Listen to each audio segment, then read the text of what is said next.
గ్రామీణాభివృద్ధికి ప్రాధాన్యత ఇస్తూ అన్ని గ్రామాలకు మౌలిక వసతులు కల్పిస్తున్నామని ప్రభుత్వ విప్ శ్రీమతి యనమల దివ్య అన్నారు. కోటనందూరు మండల పర్యటనలో భాగంగా ఇవాళ ఆమె కోటనందూరు మండలంలో విస్తృతంగా పర్యటించారు. జగన్నాథపురంలో సిమెంట్ రోడ్లకు ప్రారంభోత్సవం చేసిన ఎమ్మెల్యే యనమల అనంతరం ప్రజా దర్బార్ను నిర్వహించి ప్రజా సమస్యలను పరిష్కరించారు. అంతకుముందు మదర్ విద్యా సంస్థల్లో ఏర్పాటు చేసిన జాబ్ మేళాను ప్రారంభించారు. గ్రామీణాభివృద్ధికి ప్రాధాన్యత ఇస్తూ అన్ని గ్రామాలకు మౌలిక వసతులు కల్పిస్తున్నామని ప్రభుత్వ విప్ శ్రీమతి యనమల దివ్య అన్నారు. కోటనందూరు మండల పర్యటనలో భాగంగా ఇవాళ ఆమె కోటనందూరు మండలంలో విస్తృతంగా పర్యటించారు. జగన్నాథపురంలో సిమెంట్ రోడ్లకు ప్రారంభోత్సవం చేసిన ఎమ్మెల్యే యనమల అనంతరం ప్రజా దర్బార్ను నిర్వహించి ప్రజా సమస్యలు పరిష్కరించారు. అంతకుముందు మదర్ విద్యా సంస్థలో ఏర్పాటు చేసిన జాబ్ మేళాను ప్రారంభించారు.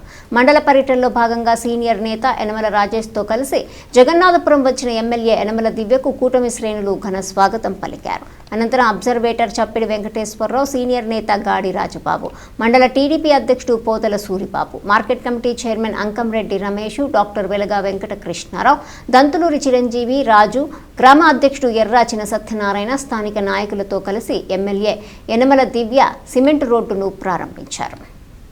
అనంతరం ప్రభుత్వ అధికారులతో కలిసి ఆమె ప్రజా దర్బార్ నిర్వహించారు. ప్రజా సమస్యలను చాలా ఓపికగా అడిగి తెలుసుకున్న ఆమె ప్రజా వినతులు స్వీకరించారు. చాలా సమస్యలను అక్కడికక్కడే పరిష్కారం అయ్యాయి. ప్రధాన సమస్యలను త్వరితగతిన పరిష్కార చర్యలు తీసుకోవాలని ఎమ్మెల్యే అధికారులను ఆదేశించారు.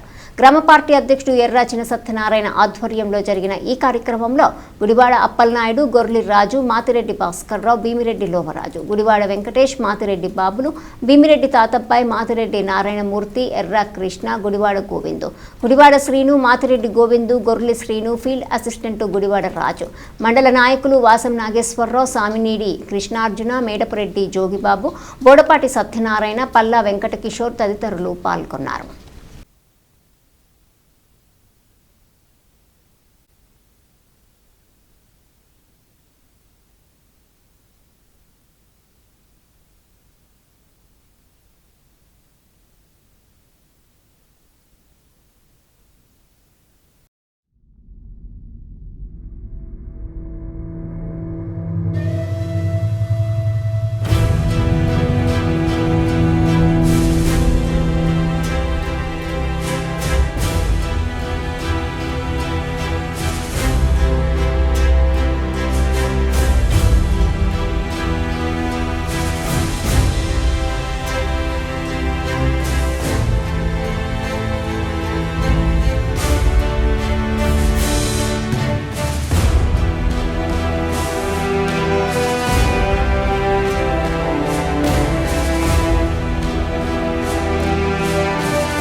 సంస్థ తరపున స్వాగతం సుస్వాగతం తెలియజేస్తున్నాం. మదర్ కాలేజ్ ప్రతినిధులందరికీ కూడా, స్టాఫ్ మెంబర్స్ అందరికీ కూడా నా నమస్కారాలు. ఇవాళ ఇక్కడికి ఇచ్చేసినటువంటి ఫ్రెషర్స్ ఎవరైతే ఉన్నారో అందరికీ కూడా ఆల్ ది బెస్ట్. మీరు అందరూ కూడా ఇక్కడ ఇంటర్వ్యూలో సక్సెస్ఫుల్ అయ్యి మంచి జీవితంలో ఒక మంచి పోస్ట్కి ఎదగాలని నేను మనస్ఫూర్తిగా కోరుకుంటున్నాను. మీ అందరికీ కూడా ఆల్ ది బెస్ట్. ఇదే మీ మొదటి స్టెప్, ఇదే ఫైనల్ స్టెప్ అని అనుకోవద్దు. మీరు ఎవరు కూడా ఈ వచ్చిన అవకాశాన్ని ప్రతి ఒక్కరు కూడా వినియోగించుకోండి. మీకు అందరికీ కూడా ఒక స్కిల్ సెట్ అనేది ఉంటుంది. ఆ స్కిల్ సెట్ మీద నమ్మి మీ బెస్ట్ మీ ఇంటర్వ్యూలో ఇవ్వండి. తప్పకుండా వాళ్ళు జాబ్ ఆఫర్ చేసినప్పుడు అది యాక్సెప్ట్ చేసి ఇదే నా ఫైనల్ అన్నట్టుగా కాకుండా ఇది ఒక స్టెప్పింగ్ స్టోన్ నా జీవితానికి అన్నట్టు ఆ అవకాశాన్ని అందిపుచ్చుకొని మీరందరూ ముందుకు సాగాలని మనస్ఫూర్తిగా కోరుతున్నాను.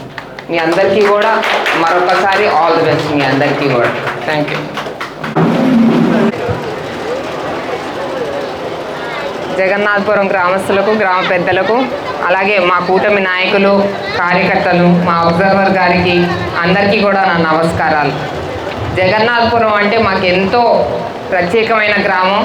మా రాజకీయాలు కూడా మా నాన్నగారి రాజకీయాలు ఇక్కడ నుంచే మొదలైంది, నా రాజకీయం కూడా ఇక్కడ నుంచే మొదలైంది. కాబట్టి దీన్ని బట్టి మీరు అర్థం చేసుకోవచ్చు జగన్నాథపురానికి నేను ఎంత ఇంపార్టెన్స్ ఇస్తానో. ఏ కార్యక్రమం, ఏ రాజకీయ పరంగా ఏ కార్యక్రమం తలపెట్టినా సరే మొదటి కార్యక్రమం అనేది మన జగన్నాథపురంతో స్టార్ట్ అవుతుంది. ఫస్ట్ బోని ఇక్కడే ఒకటి, అప్పుడు వేరే దగ్గర కూడా కార్యక్రమం స్టార్ట్ చేస్తాము. అంత ఇంపార్టెంట్ గ్రామం నాకు జగన్నాథపురం. అలాగే మన ప్రభుత్వం ఏర్పడి దాదాపు 2 సంవత్సరాలు కావస్తుంది. ఈ 2 సంవత్సరాల్లో కూడా మనం ఎంతో డెవలప్మెంట్ చేసుకున్నాం. ఎన్నో వెల్ఫేర్ స్కీమ్స్ కూడా అటు అభివృద్ధి కానివ్వండి, ఇటు సంక్షేమం కానివ్వండి 2 కళ్ళుగా భావించి మన సీఎం గారు, ముఖ్యమంత్రి గారు శ్రీ నారా చంద్రబాబు నాయుడు గారు అభివృద్ధి సంక్షేమం 2 కళ్ళుగా భావించి సమానంగా సమానంగా కూడా ముందుకు తీసుకెళ్తున్నారు. రెండింటిని కూడా అటు సంక్షేమం కలిస్తే మన అన్నదాత సుఖీభావ కానివ్వండి, పెన్షన్లు కానివ్వండి, ఫస్ట్ నెల 1వ తారీఖు తిరగకముందే మీ చేతిలో పెన్షన్లు రావడం కానివ్వండి, అలాగే తల్లికి వందనం స్కీమ్ కానివ్వండి, గ్యాస్ బండలు కానివ్వండి, ఉచిత బస్సు ప్రయాణం కానివ్వండి, ఇలాంటి వెల్ఫేర్ స్కీమ్స్ అన్నీ కూడా దగ్గరుండి గత ప్రభుత్వం వైసీపీ ప్రభుత్వం మన రాష్ట్రాన్ని ఆర్థిక ఇబ్బందుల్లో పెడితే ఇవాళ ఎన్ని ఆర్థిక ఇబ్బందులు ఉన్నా సరే పేదవాడికి టైంకి డబ్బులు అందాలి, ప్రతి వెల్ఫేర్ స్కీమ్ కూడా పేదవాడికి అందాలి అని చెప్పేసి ప్రతి స్కీమ్ అనేది పేదవాడికి అందాలని చెప్పేసి వాళ్ళ నిరంకుశగా పనిచేసే ప్రభుత్వం ఏదైనా ఉంది అంటే అది కేవలం కూటమి ప్రభుత్వం. కాబట్టి మీరు అందరూ కూడా అర్థం చేసుకోవాలి, ఎవరిది రావణాసుడి మీకు ఊళ్ళోనే రాముడి వారి గుడి ఉంది, ఎవరిది రావణాసుడి పరిపాలన, ఎవరిది రామరాజ్యం అనేది మీరందరూ కూడా తెలుసుకోవాలి. అలాగే మీ ఊరికి ఎన్ఆర్జీఎస్ పరంగా కూడా 35 లక్షలు ఇవ్వడం జరిగింది. అందులో 7 రోడ్లు కూడా పూర్తి అయిపోయినాయి. ఇవాళ మనం ఒక రోడ్ ఓపెనింగ్ కూడా చేసుకున్నాం. 15 లక్షలు పెట్టిన రోడ్ కూడా ఓపెనింగ్ చేసుకున్నాం. మీ అందరికీ కనపడుతుందమ్మా మీ ఊరు మా కూటమి గవర్నమెంట్ రాగానే డెవలప్ అవుతుంది అని మీ అందరికీ కనపడుతుందా? అభివృద్ధి అనేది కనిపిస్తుందా మీ అందరికీ? పెన్షన్లు అంతా అందరికి అందుతున్నాయా మీ అందరికీ కూడా? ఇక్కడ అందరు ఆడవాళ్ళు ఉన్నారు, బాగా ఆకలేస్తున్నట్టుంది టైంకి. రోడ్లు అన్నీ బాగా పడుతున్నాయమ్మా. ప్రధానంగా నాకు జగన్నాథపురంకి వచ్చేసరికి కంప్లైంట్లు వచ్చేసి రోడ్లు పడ్డాయమ్మా, కొంచెం నాకు డ్రైన్లు కూడా కావాలి అని చెప్పారు, పక్కనే సైడ్ కాలువలు కూడా తీయించండి అని చెప్పారు. మన ఎస్ఓ స్పెషల్ ఆఫీసర్లకు కూడా చెప్పాము, ఎక్కడైతే డీసిల్టేషన్ అవసరం ఉంటుందో తప్పకుండా అక్కడ డీసిల్టేషన్ చేయమని చెప్పాము. అలాగే ప్రధాన సమస్య వచ్చేసి మనకి ఎస్సీ వారికి వాళ్ళకి శ్మశాన వాటిక లేదని చెప్పారు. అలాగే నేను ఎంఆర్ఓ గారు ఆర్ఐ గారికి చెప్పాను, ఒక సైట్ ఐడెంటిఫై చేయమని చెప్పాను. ఎస్సీ కమ్యూనిటీ వాళ్ళకి ఒక బరియల్ గ్రౌండ్ అనేది ఏర్పాటు చేసే బాధ్యత మేము తీసుకుంటున్నాం ఇవాళ. అలాగే మన బీసీలకి ఏదైతే కమ్యూనిటీ ఇది బరియల్ గ్రౌండ్ ఏదైతే ఉందో అది డెవలప్మెంట్ చేయమని కూడా మన ఎస్ఓ గారికి చెప్పడం జరిగింది. సో ముఖ్యంగా ఈ 2 విషయాల మీద కాన్సన్ట్రేట్ చేస్తున్నాము, డీసిల్టేషన్ డ్రైనేజ్ వ్యవస్థ అలాగే బరియల్ గ్రౌండ్ మీద. ఈ తొందరలో ఈ 2 మీద మీకు ఒక పరిష్కారం అనేది లభిస్తుంది, నా సైడ్ నుంచి మీకు మాటిస్తున్నాను. అలాగే ఇరిగేషన్ ద్వారా చెక్ డ్యామ్ క్లియరెన్స్ అనేది కొంచెం చెక్ డ్యామ్ మెయింటెనెన్స్ అని ఒక రిక్వెస్ట్ వచ్చింది. ఇది ఆల్రెడీ ఇరిగేషన్ డిపార్ట్మెంట్కి నా తరఫున లెటర్ కూడా పంపించడం జరిగిందాం. అలాగే ఇంకొకటి వచ్చేసి మన కనకదుర్గ గుడి నుంచి ఆసుపత్రి వరకు రోడ్ నిర్మాణం కావాలని చెప్పారు. ఇది నెక్స్ట్ స్కీమ్లో నెక్స్ట్ ఫండ్స్ అవైలబుల్ ఉన్నప్పుడు నెక్స్ట్ ప్రధానంగా ప్రయారిటీలో తీసుకొని ఈ రోడ్ తప్పకుండా పెట్టేస్తాము. అలాగే పెన్షన్లు ఇంకా కొన్ని వీళ్ళు ఇది జగన్నాథపురానికి సపరేట్గా రెవెన్యూ ఆఫీస్ లేదు కాబట్టి తప్పకుండా అది కూడా మన హయాంలోనే ఏర్పాటు చేస్తాం. ఏదైతే రెవెన్యూ వేరే దానిలో ఉందో ఆ రెవెన్యూ జగన్నాథపురానికి సపరేట్ రెవెన్యూ అనేది క్రియేట్ చేయమని కూడా మేము రిక్వెస్ట్ పెడతాం కలెక్టర్ గారికి. అలాగే ఇంకా రిక్వెస్ట్లు వచ్చేసరికి పెన్షన్లు, హౌసింగ్, కొత్త హౌసింగ్, ఈ రెండు కూడా గవర్నమెంట్ మనం వచ్చిన ఈ 2 సంవత్సరాల్లోనే ఇన్ని అభివృద్ధి కార్యక్రమాలు చేపట్టుకున్నాం. మనం అంతా కూడా ఏదైతే మనం ఎలక్షన్లో హామీ ఇచ్చామో అందులో 80% వరకు హామీలు పూర్తి చేసుకున్నాం. ఇంకా మిగిలిపోయింది ఏదైతే ఉందో కొత్త పెన్షన్లు, అలాగే మన హౌసింగ్ స్కీమ్ కూడా ఈ 2 మిగిలిపోయినాయి. కాబట్టి ఈ 2 కూడా అతి త్వరలో పెన్షన్లు రిలీజ్ చేయబోతున్నాము కూటమి ప్రభుత్వం తరపు నుంచి. అప్పుడు మీ కొత్త పార్టీలకు అతీతంగా ఎవరైతే పెన్షన్లకు అర్హులు ఉన్నారో వారందరికీ కూడా తప్పకుండా పెట్టిస్తాము. ఇది మా హామీగా మేము చెప్తున్నాము. పార్టీలకు అతీతంగా ఎవరైతే పెన్షన్ అనేది మీ హక్కు కాబట్టి తప్పకుండా మీరు అర్హులైతే తప్పకుండా మేము పెన్షన్లు పెట్టిస్తాం. అలాగే హౌసింగ్ ఏదైతే ఉందో అది కూడా మీరు అర్హులైతే తప్పకుండా మీ అందరికీ కూడా పేదవాడి అభ్యున్నతి కోసమే ఇవాళ మన కూటమి ప్రభుత్వం ఉంది. కాబట్టి మీరందరికీ మళ్ళీ ఒకసారి చెప్తున్నాను, ఎవరిది రావణాసుడు పరిపాలన, ఎవరిది రామరాజ్యం మీరందరూ గుర్తుపెట్టుకొని మాకెప్పుడు కూడా కూటమి ప్రభుత్వానికి అండగా నిలబడాలని మనస్ఫూర్తిగా కోరుకుంటున్నాను. Thank you. జై హింద్. అందరూ కూడా ఇంటికి వెళ్ళి ప్రశాంతంగా భోజనం చేయండి. ఎండలో మీరు నేను కూర్చొని రాసుకున్నాం. తప్పకుండా మీ సమస్యలన్నీ కూడా మేము పరిష్కారం చేస్తాము వీలైనంత వరకు. అందరూ కూడా హ్యాపీగా ఇంటికి వెళ్ళి భోజనాలు చేయండి. థ్యాంక్ యూ అమ్మ. ధన్యవాదాలు.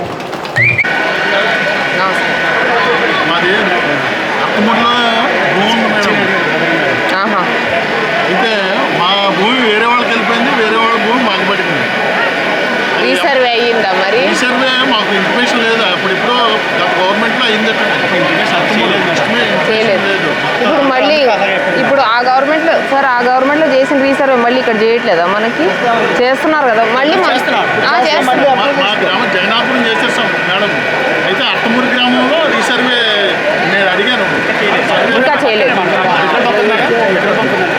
చేయలేదంట. చేస్తారంట ఇప్పుడు. అయిపోయిందని సర్వే చెప్పాడు మేడం. ఇప్పుడు గత గవర్నమెంట్లో అయిపోయింది. ఇప్పుడు మన గవర్నమెంట్ అయిపోయాక మళ్ళీ పెట్టారు. మళ్ళీ రీసర్వే కండక్ట్ చేస్తున్నారు. ఆత్మకూరు అయిందా? ఏ ఊరు?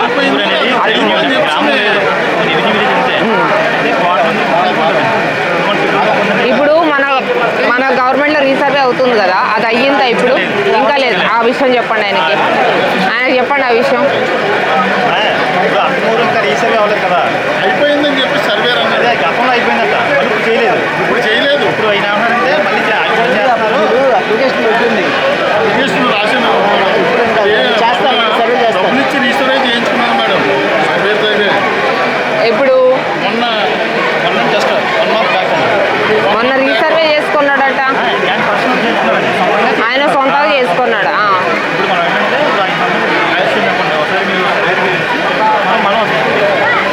మీరు అప్లికేషన్ పెట్టుకున్నారా రీసర్వేకి? మళ్ళీ పిలవండి.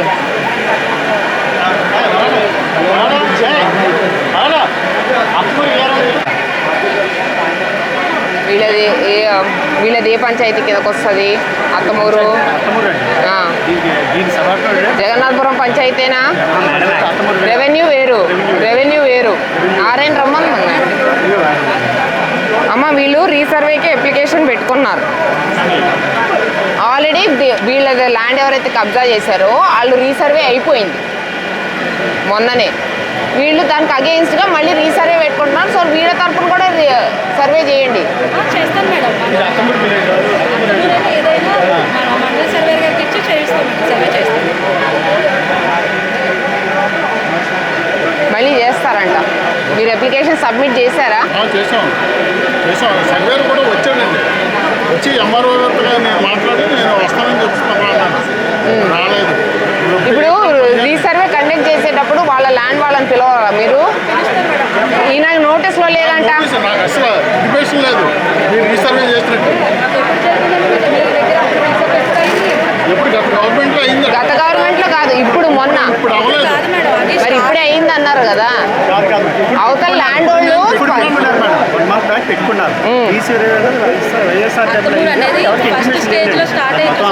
వైఎస్ఆర్ వదిలేసేయండి. అది బాగాలేదని చెప్పి గవర్నమెంట్ మళ్ళీ రీసర్వే చెప్పింది.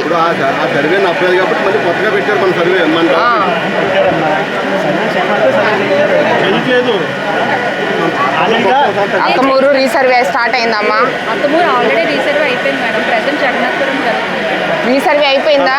ఇప్పుడు ఆయన అదే గోల్ పెడుతున్నాడు అవ్వలేదు అని. స్టార్టింగ్ లో అయింది కదా మేడం, అదే మేడం మళ్ళీ అయితే స్టార్టింగ్ అంటే ఎప్పుడు ఫస్ట్ అయింది కదా మన గవర్నమెంట్ వచ్చాకే. గవర్నమెంట్ కాదు మేడం. మన గవర్నమెంట్ లో కాదు, మన గవర్నమెంట్ వచ్చాక అయ్యిందా లేదా రీసర్వే అవ్వలేదు, అదే రీ అప్లికేషన్ పెట్టుకున్నాడు ఆయన. ఇప్పుడు పెడితే మన అవ్వలేని వాళ్ళు పెట్టుకుంటున్నారు కదా. అయ్యో మీరు అవుతుంది కంగారు ఎందుకు, మీరు ఇంకా అవ్వలేదంటే మన గవర్నమెంట్ వచ్చాక. వాళ్ళు అడిగితే అయిపోయింది మేము చెయ్యు అని అన్నారు మేడం ఒకసారి madam submission madam CBI team అయితే ఏదైతే అత్తమూరు అనేది మనకి కేఎంఎల్వరం అదంతా అంటే అత్తమూరు రెవెన్యూ వేరు మేడం. రైతులు వచ్చేసి మనకి జనపూర్ నుంచి ఉన్నారు. అయితే రీసర్వే అనేది లాస్ట్ గవర్నమెంట్ లో కంప్లీట్ అయిపోయింది మేడం. 30 నోటిఫికేషన్ కూడా అయిపోయింది. సో ఇప్పుడు మళ్ళీ రీసర్వే అనేది మనం జనరల్గా ఇప్పుడు మళ్ళీ రీసర్వే అనేది చేయలేము, కానీ అక్కడ ఉన్న అబ్జెక్షన్స్ రైజ్ చేసుకొని మళ్ళీ చేయొచ్చు మేడం. అవును, అయితే ఇప్పుడు అబ్జెక్షన్ పెట్టారు కాబట్టి అప్లికేషన్ మీరు అబ్జెక్షన్ పెట్టారా? ఎక్కడ ఉంది చూపించండి. అబ్జెక్షన్ రైజ్ చేస్తారా? వాళ్ళ డిపార్ట్మెంట్కి ఇచ్చింది, వాళ్ళ డిపార్ట్మెంట్కి ఇచ్చింది అబ్జెక్షన్ చూపించండి నాకు దీనిలో. అంటే ఆల్రెడీ ఎంఆర్ఓ గారికి కానీ ఎవరో లెటర్ పెట్టి ఉంటారు కదా. సర్వేకి కంప్లైంట్ చేసాం, సర్వే వచ్చి సర్వే చేశాడు. అదే ఇప్పుడైతే ఇది ఎంఆర్ఓ గారికి ఫార్వర్డ్ చేస్తే మనం చేయొచ్చు. అందుకే రీసర్వే రాశాను. రీసర్వే కండక్ట్ చేయండి వాళ్ళకి. ఎవరు బాధ్యులు దీనికి? ఎవరు టేకప్ రెస్పాన్సిబిలిటీ? మీరే. చేస్తాం. రీసర్వే కండక్ట్ చేయండి. మీరు ఆఫీస్కి కూడా అప్లికేషన్ పెట్టుకున్నారా? ఇది ప్రజా దర్బార్ అప్లికేషన్, మీరు ఆఫీస్కి పెట్టుకున్నారా? ఆఫీస్కి పెట్టుకోలేదు, అందుకే వాళ్ళ నోటీస్లో లేదు ఇప్పుడు వరకు. ఇది నా దగ్గరకు వచ్చింది కాబట్టి నాకు నోటీస్లోకి వచ్చింది. అవును అవును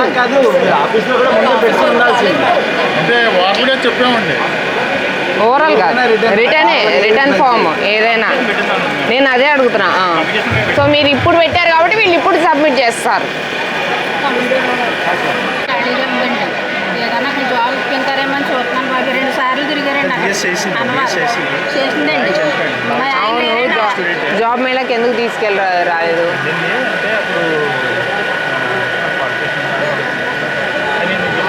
ఈసారి జాబ్ మేళకి పిలుస్తారా? ఆ అమ్మాయి ఆధార్ మీదే బతకాలండి. నేను బతకలేడు. అదే మాట చెప్తాను.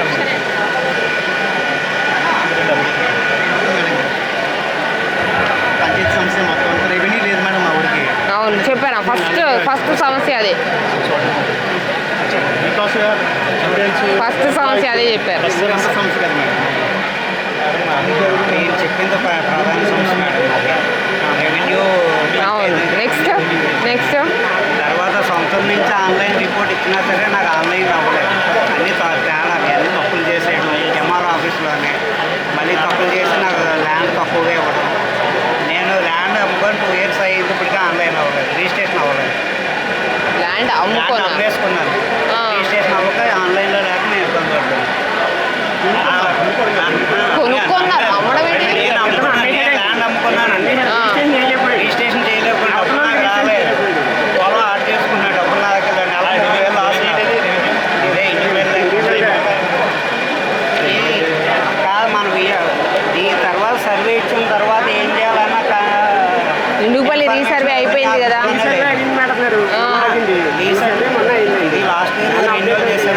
రీసర్వే అయిపోయింది, అతనికి డిజిటల్ పాస్బుక్ వచ్చిందా? లేదు, రిజిస్ట్రేషన్ కాలేదు కాబట్టి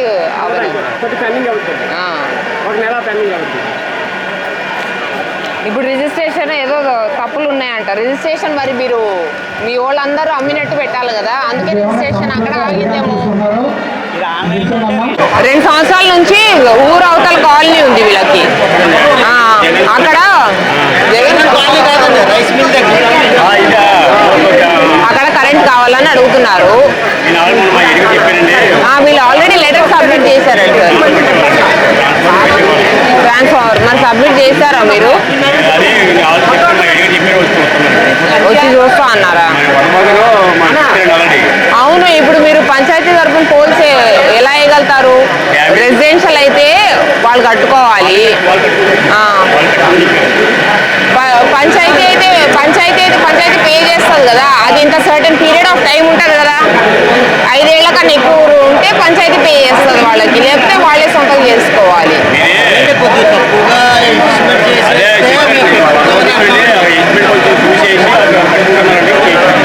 చేస్తారు కదా. ఎన్నిసార్లు అయింది మీరు సబ్మిట్ చేసి?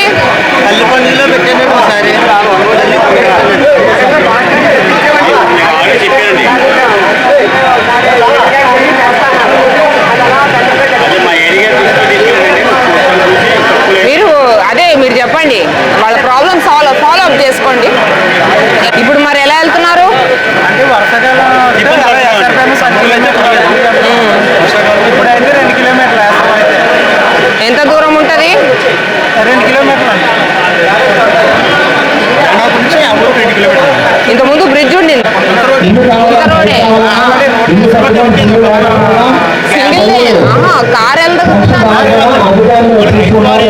రైతు వారి పుత్తరుడు కావాలి మీకు ఇప్పుడు ఆ పుత్తరుడు పోయింది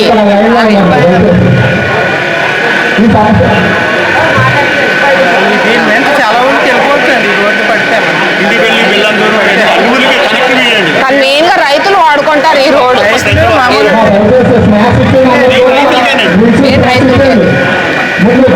మళ్ళీ ఆర్ఎన్బిలోకి వెళ్తుంది పుంత రోడ్ కాబట్టి రైతులకైతే పుంత రోడ్ వేయగలుగుతాం మనం గ్రావెల్ వేయగలుగుతాము లేకపోతే మళ్ళీ ఊరు కనెక్టివిటీ అంటే మళ్ళీ ఆర్ఎన్బికి వెళ్ళిపోతుంది అది ఇప్పుడు ఉందా పోయిందా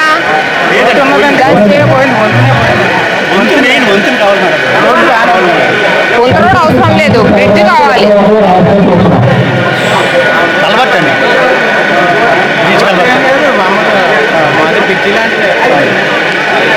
ఫోటో ఉండింటే బాగుండేది సర్లేండి నేను నన్ను పంపిస్తాను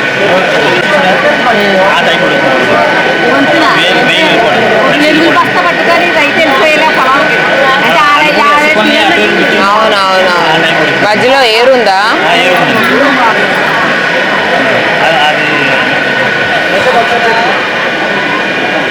ఓకే ఏరు ఎంత వెడల్పు ఉంటుంది నాకు ఫోటో పెడితే బాగుంటుంది మా ఫోటో పెట్టి ఇది ఎక్కడి నుంచి ఎక్కడికి చెప్పు ఊరు నుంచి పొలాల్లో పోవడానికా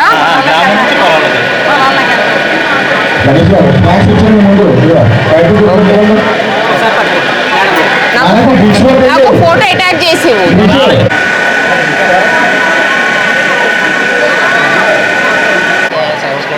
అప్పటి నుంచి ఇప్పుడు కానీ స్థితిలో ఉంది నాన్నగారి పేరు మీద ఇప్పుడు ఆయన కట్టించిన ఆ టైంలోనే కట్టించారు ఇప్పుడు మళ్ళీ తుఫాను ఏం కట్టించారు నాన్నగారు కమిటీ బిల్డింగ్ టైప్ కట్టించారు ఉంది committee hall okay committee hall renovation మీకు రెనోవేషన్ కావాలి అంటే తుఫాన్కి వరదలు వస్తుంటాయి కదా మేడం కొద్దిగా రెనోవేషన్ చేయాలి అవును మేడం క్రిస్మస్ అయితే అది ప్రధాన సమస్య ఇది ఇంకోటి ఇంకా బరియల్ గ్రౌండ్ మీకు అసలు లేనే లేదు కదా అవును సార్ అసలు వీళ్ళకి లేనే లేదు కదా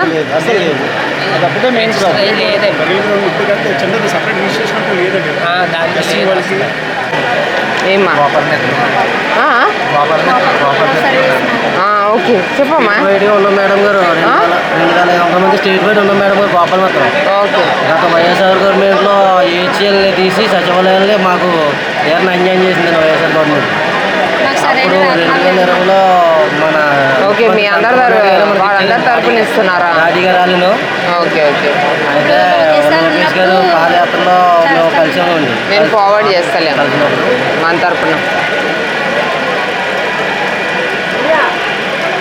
వచ్చినప్పుడు పాదయాత్రలో ఆమె పర్లేదు నిన్ను కదా బయట ఆఫ్ చేయనా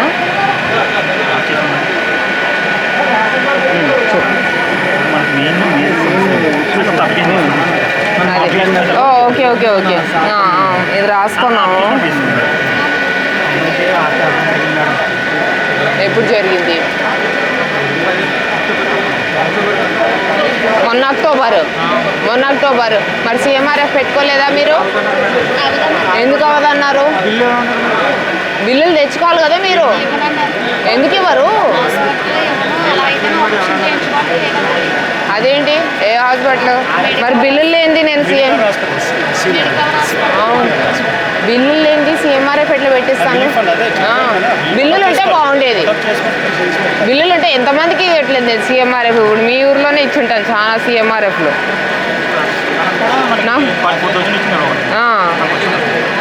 సిఎంఆర్ఎఫ్ ఉంటేనే నేను బిల్లులు ఉంటేనే సిఎంఆర్ఎఫ్ పెట్టించగలుగుతాను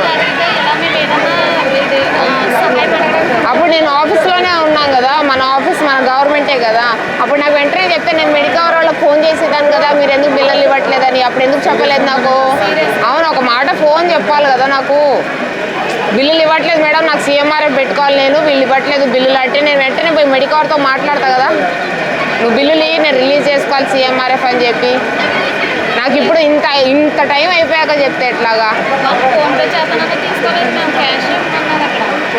అవునమ్మా మాకు చెప్పాలి కదా. మేడం నాకు బిల్ ఇవ్వట్లేదు, ఇక్కడ సీఎంఆర్ఐ పెట్టుకోవాలి నేను అని అంటే నేను మా వాళ్ళు ఫోన్ చేస్తారు కదా ఎంఈడి కవర్కి. Simple logic.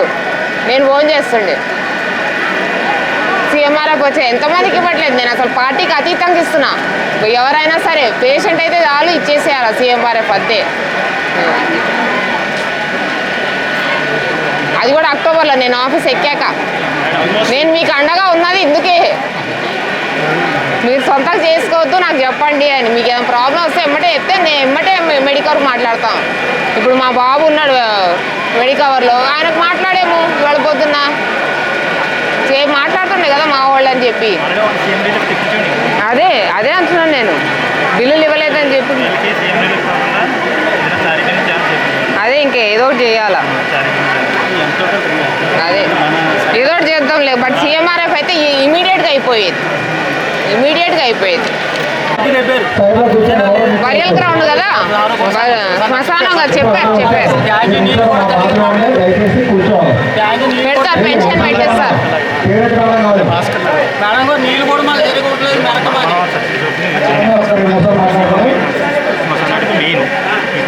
అదే ఇరిగేషన్ రాసాం, చెక్ డ్యామ్. అదే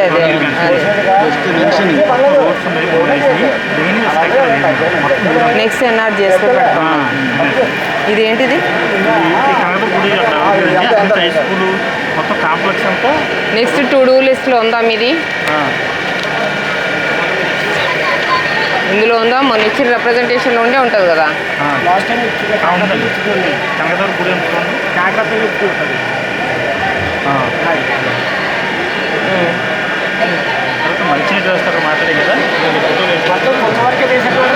ఇదేంటిది?